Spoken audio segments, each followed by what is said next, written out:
Assalamualaikum dan salam sejahtera. Saya Dr. Annie Eliza binti Ghazali dan rakan Dr. Hashima binti Sulaiman akan membincangkan tentang analisis data kualitatif. Dalam penyelidikan kualitatif, penganalisisan data dilakukan secara berterusan sepanjang proses penyelidikan. Secara keseluruhan, proses penganalisisan data meliputi 3 urutan aktiviti iaitu penyaringan data iaitu data reduction, persembahan data atau data display dan 3 penulisan kesimpulan atau verifikasi atau conclusion drawing. Penyaringan data atau data reduction adalah usaha untuk mengurangkan jumlah data dengan memilih dan mengasingkan data yang kurang relevan. Aktiviti meringkaskan, memilih, membuang dan menyusun data dalam bentuk tertentu dilakukan untuk menjadikan data lebih berfokus bagi membantu proses membuat keputusan. Proses penyaringan data boleh dilakukan secara berterusan sepanjang proses pelaksanaan penyelidikan iaitu sebelum, semasa dan selepas proses mengumpul data. Persembahan data atau data display adalah cara sistematik yang paling jelas untuk memaparkan data agar mudah difahami. Data harus dipersembahkan secara tersusun dan padat serta dapat menjelaskan keputusan yang dibuat. Persembahan data boleh dilakukan dengan menggunakan perkataan, metrik, graf, carta, jadual dan huraian. Proses penganalisisan data dilakukan untuk membolehkan penyelidik membina kesimpulan tentang persoalan kajian. Bagi menjamin kesahan, kesimpulan yang dibina mestilah disokong dengan bukti-bukti daripada data. Untuk itu, beberapa langkah seperti meneliti hubungan antara data, menyemak kesahan melalui bukti yang menyokong dapatan, mencari bukti yang tidak selaras dengan dapatan, mempertimbangkan perspektif alternatif iaitu pemahaman yang diperolehi daripada kajian, menyemak silang dengan perspektif responden dan rakan penyelidik dan lain-lain yang perlu dilakukan. Proses menganalisis data dilakukan apabila telah selesai peringkat pengutipan data dilakukan. Berikut adalah peringkat pemrosesan data-data kualitatif. Baik tuan-tuan dan puan-puan, langkah pertama ialah penyusunan dan penyediaan data. Kita perlu membuat penyediaan terhadap data mentah yang diperolehi dalam memproses pengumpulan data.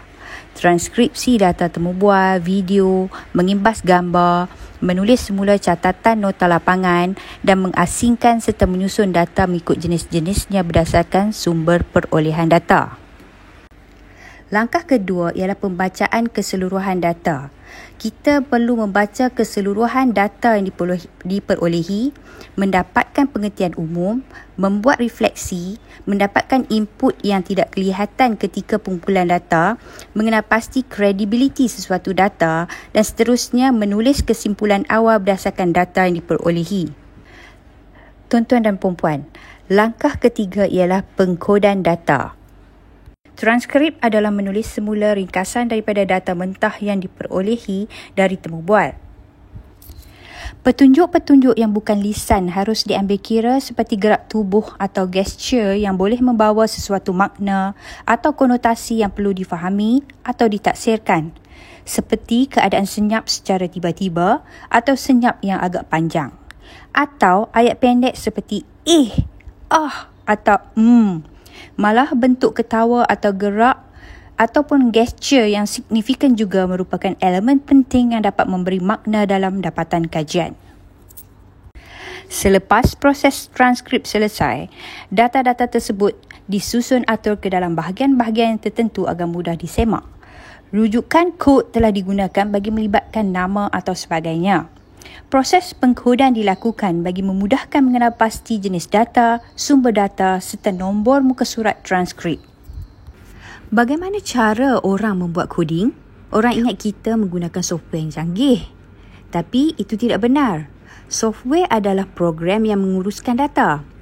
Tapi sebenarnya kita boleh mencetak dan membuat koding dengan menulis tangan sahaja. Tetapi apabila kita mempunyai terlalu banyak data untuk decoding, volume yang banyak, bilangan data yang banyak, maka bolehlah kita menggunakan software di bawah. Cara mengkategorikan data boleh dengan cara menconteng di bahagian tepi atau membuat highlight bahagian yang dikenal pasti. Jadi di sini, bahagian yang pertama setelah di-highlight, bahagian kedua, kod yang sama disesuaikan mengikut warna tertentu, dan bahagian ketiga mengkategorikan setiap kod dan seterusnya ia akan menjurus kepada sebab dan akibat. Kita perlu meninggalkan ruang kosong yang banyak di sebelah kanan untuk kita membuat coding dan kategorinya bagi menunjukkan bagaimana ia saling berkaitan. Selain itu, kita boleh menggunakan sticky note mengikut warna tertentu, mengikut kategori yang kita sudah kenal pasti. Jadi, semua warna itu boleh membantu kita semasa kita membuat bacaan. Kita boleh menanda dengan warna yang sesuai untuk memudahkan lagi kita membuat penyemakan kemudiannya. Bagaimana kita tahu kajian kita ada kesahan dan kebolehpercayaan? Ya, kita kena kod dengan jelas, tekal dan teliti. Coding ini adalah sesuatu yang kita buat secara berulang-ulang supaya kita boleh membina hubungan yang kuat merentasi data-data kita.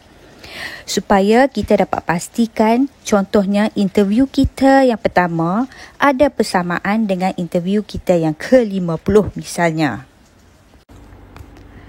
Setelah lambakan data disusun mengikut bahagian-bahagian tertentu, maka tibalah masanya untuk membiasakan diri dengan data-data yang diperolehi.